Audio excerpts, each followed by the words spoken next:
Hi, and welcome to this time of prayer. And how do we decide what really matters in our life? Like, what is going to take our attention? What's going to take our energy? How do we decide that? What do we think really matters? And what does our time and energy say what it really is for us? So for today, I've got 1 Samuel chapter 25, verses 2 and 3.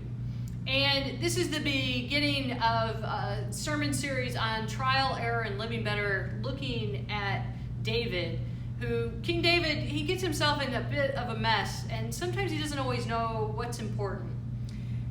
Starting in verse 2, there was a man in Moab who did business in Carmel.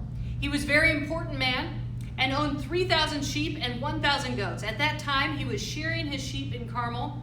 The man's name was Nabal, and his wife's name was Abigail. She was an intelligent and attractive woman, but her husband was a hard man who did evil things. He was a Calebite. So here we get the setup, and it would be easy to go, well, what kind of matters to Nabal? Beautiful wife.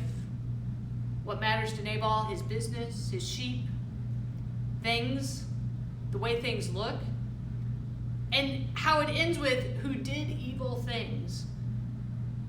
And so to think about, now we may not be on the same level as Nabal, but to really think about what are the things that we spend so much time, so much energy on, we want to make sure it looks, and does that create issues? Does that create issues with things that really, truly are important? We saw a little bit of this during the time of COVID. What is really important in this time? What is it about life? What is it about our relationships? What is it about how we live that's really important, and we get caught up in all of the other things that really can be destructive? So this is a hard, let's dig deep. Let's look into what really matters in life, what needs to matter, what should matter, and what are we actually doing? Pray with me.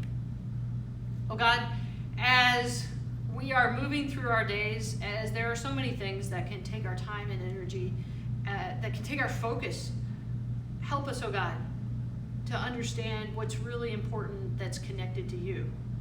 Help us to understand what's really important that builds our life up, that helps us to live better instead of destroying it, creating those destructive things that tear apart relationships, that tear apart ourselves. Help us, oh God, this day to understand, to move towards what is really important that's connected to you. Amen. Have a great one.